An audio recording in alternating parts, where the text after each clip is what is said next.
नमस्कार। राजस्थान की राजनीति में 4 दिन की चांदनी बाकी है, उसके बाद अंधेरा हो जाएगा क्योंकि हाई कोर्ट ने बीएसपी के 6 विधायकों के कांग्रेस में विलय पर स्टे एप्लीकेशन पर अंतिम निर्णय 11 अगस्त को सुनाने का फैसला ले लिया है। हाई कोर्ट की तरफ से इस पर हुई सुनवाई में कल बड़ा आदेश देते हुए कह दिया गया है कि स्टे एप्लीकेशन है वो तैयार कर ली जाए। स्टे एप्लीकेशन को लेकर के 11 अगस्त को सिंगल बेंच इस पर अंतिम डिसाइड करने वाली है और इसके बाद हारने वाली पार्टी सुप्रीम कोर्ट का दरवाजा खटखटाएगी। सुप्रीम कोर्ट या तो विधानसभा सत्र शुरू होने वाले दिन यानी कि 14 अगस्त से पहले पहले इन 6 बीएसपी के विधायकों पर अंतिम निर्णय सुना देगी या फिर विधानसभा सत्र की तारीख को ही आगे बढ़ा दिया जाएगा। लेकिन जैसा कि मैंने आपको कल शाम को बताया था कि वसुंधरा राजे सिंधिया दिल्ली कूच कर चुकी है और वसुंधरा के जाने के बाद अब भारतीय जनता पार्टी ने अपने सभी विधायकों की बाड़ेबंदी करने का फैसला ले लिया है। जी हाँ दोस्तों, राजस्थान की राजनीति में वसुंधरा ने एक नया मोड़ ला करके खड़ा कर दिया है क्योंकि वसुंधरा को दरकिनार कर जयपुर राजघराने की राजकुमारी को भारतीय जनता पार्टी ने विकल्प के तौर पर देख लिया था। लेकिन अब वसुंधरा राजे सिंधिया दोबारा राजस्थान की राजनीति में एंट्री करने जा रही है, जिसके बाद वो अपने खेमे के 45 विधायकों के साथ राजस्थान की मुख्यमंत्री की गद्दी पर भी कब्जा कर सकती है। वसुंधरा राजे के दिल्ली रवाना होते ही बीजेपी ने अपने सभी विधायकों की बाड़ेबंदी करने का फैसला ले लिया है। बीजेपी शासित प्रदेश जैसे कि मध्य प्रदेश है, उत्तर प्रदेश है, गुजरात है, हरियाणा है, ऐसे राज्यों के अंदर अब बीजेपी अपने सभी विधायकों की बाड़ेबंदी करने वाली है। लेकिन राजस्थान से स्टे हरियाणा राज्य के अंदर ज्यादा माना जा रहा है कि इस तरह से बाड़ेबंदी अपने विधायकों की बीजेपी कर सकती है क्योंकि वहां से आना भी मुश्किल नहीं है, काफी दूर नहीं है। राजस्थान से सटे प्रदेश हरियाणा के अंदर अब भारतीय जनता पार्टी ने अपने विधायकों की बाड़ेबंदी का फैसला कर लिया है। खबर यहां तक आई है कि राजस्थान की अलग अलग विधानसभाओं के यानी कि अलग अलग इलाकों के जो विधायक हैं उनको अलग अलग जगह पर रखा जाएगा।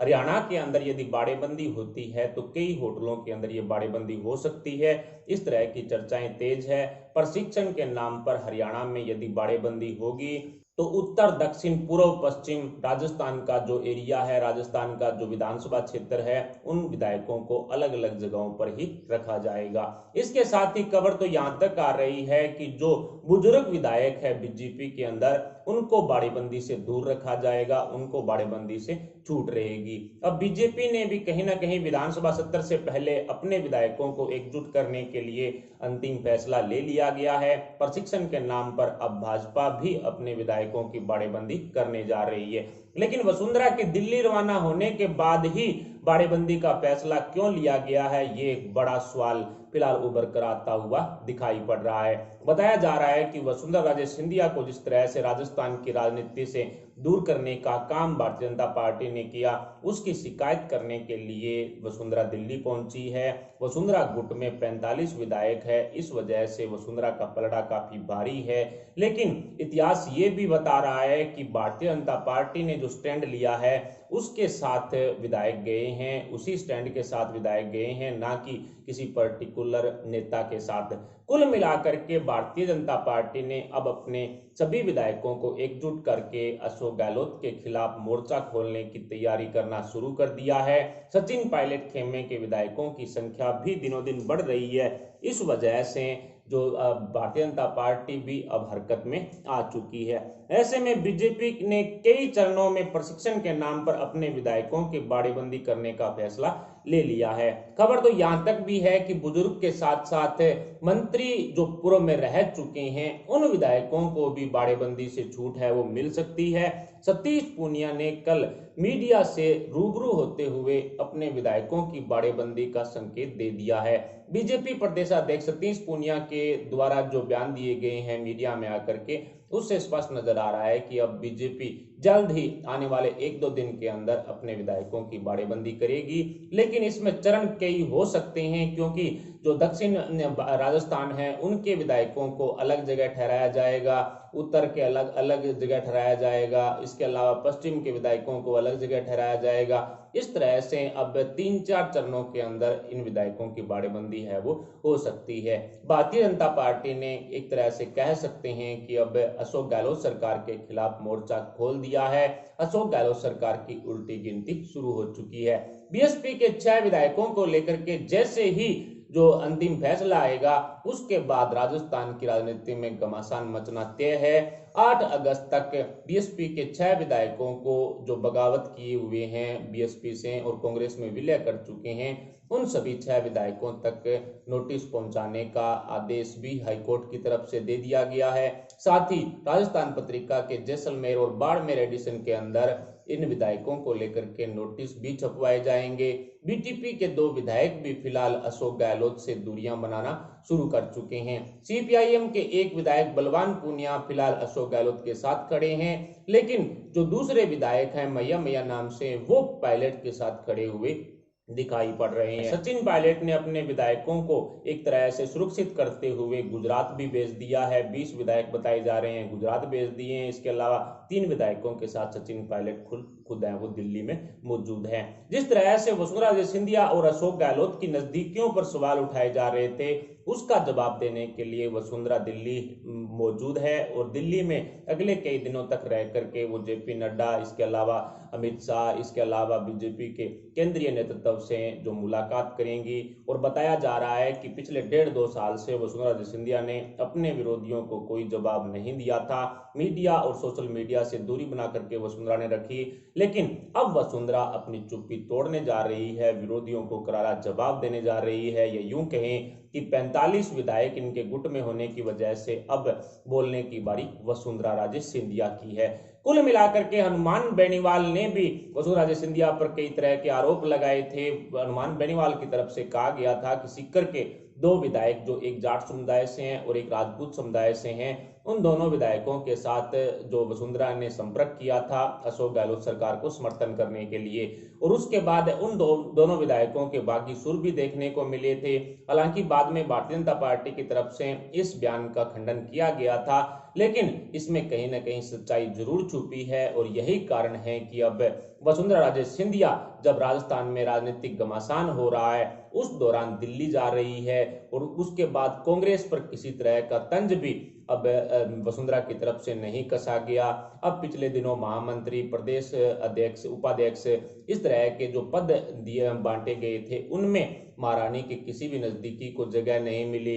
हालांकि वसुंधरा राजे सिंधिया की ही राजनीति में उतारी हुई जयपुर राजघराने की राजकुमारी को इसमें भली भांति है वो जगह दी गई है। इससे स्पष्ट हो रहा है कि कहीं ना कहीं अब महारानी का पत्ता बीजेपी से दिनों दिन कट रहा है और महारानी की जगह जयपुर राजघराने की राजकुमारी है वो लेती हुई दिखाई पड़ रही है। कुल मिलाकर के सचिन पायलट और अशोक गहलोत के बीच में हो रहे सियासी ड्रामे में नए नए मोड़ आने शुरू हो चुके हैं, और इस मोड़ के मुताबिक कन्फर्म है कि अब अशोक गहलोत की सरकार अल्पमत में जा चुकी है, बहुमत का आंकड़ा खो चुकी है।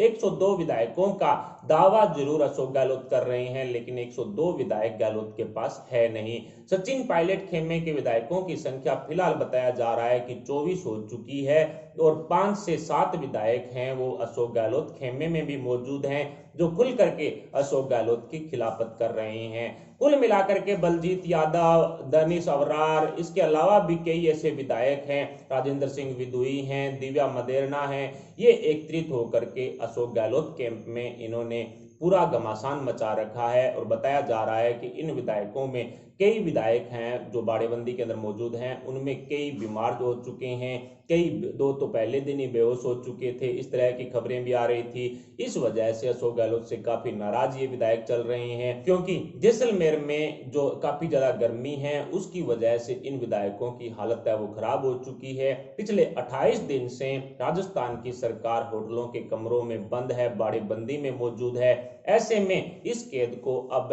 राजस्थान के विधायक ज्यादा लंबे समय तक नहीं देख पा रहे हैं, नहीं सह पा रहे हैं। यही कारण रहा है कि दिव्या मदेरना ने अब अशोक गहलोत के खिलाफ पूरी तरह से मोर्चा खोल दिया है। दिव्या मदेरना ने गहलोत कैंप में सेंधमारी करके अब गहलोत के किले को ढाना शुरू कर दिया है। हालांकि अशोक गहलोत के मंत्री धारीवाल की तरफ से कहा गया है कि 14 अगस्त को विधानसभा सत्र के दौरान जब फ्लोर टेस्ट होगा तब निश्चित तौर पर आप जादूगर का जादू देखेंगे, यानी कि अशोक गहलोत 101 का बहुमत आंकड़ा जुटा लेंगे। इस तरह का जादू राजस्थान की जनता देखेगी। लेकिन इस बयान के अंदर दम है वो नजर नहीं आ रहा है, क्योंकि अशोक गहलोत अपने 101 के जादुई आंकड़े से काफी दूर हो चुके हैं।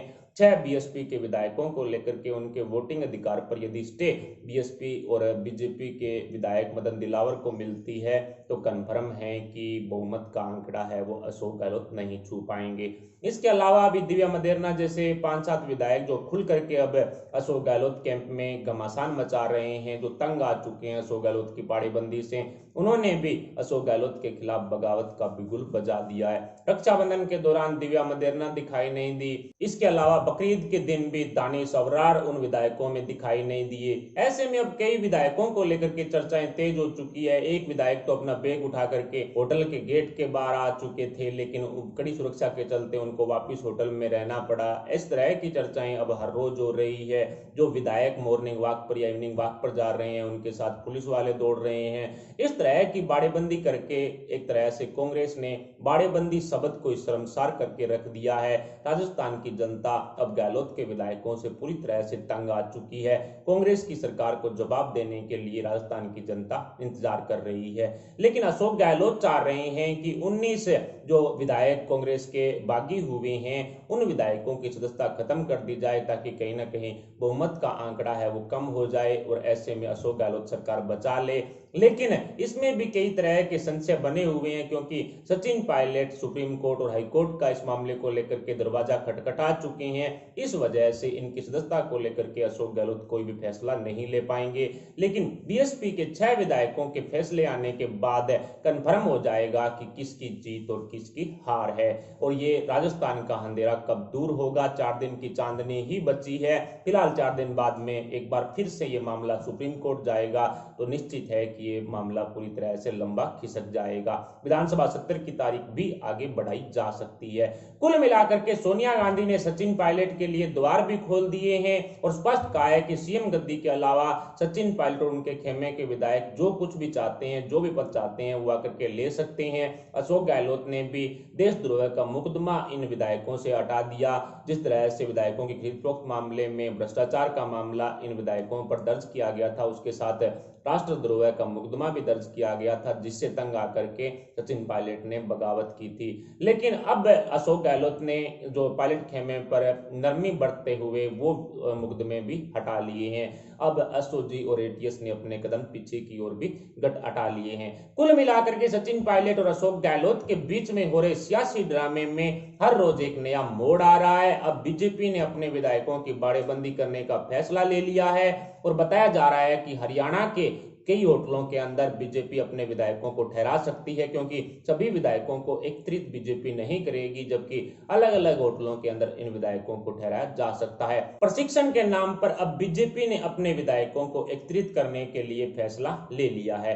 फिलहाल सचिन पायलट और अशोक गहलोत के बीच में हो रहे सियासी ड्रामे में किसकी जीत होगी, इस पर आप अपने विचार हमें कमेंट बॉक्स में जरूर बताएं। साथ ही वीडियो को लाइक कर हमारे चैनल को सब्सक्राइब जरूर कर लें। अभी के लिए इतना, मिलते हैं अपडेट के साथ, तब तक के लिए जय हिंद, जय भारत।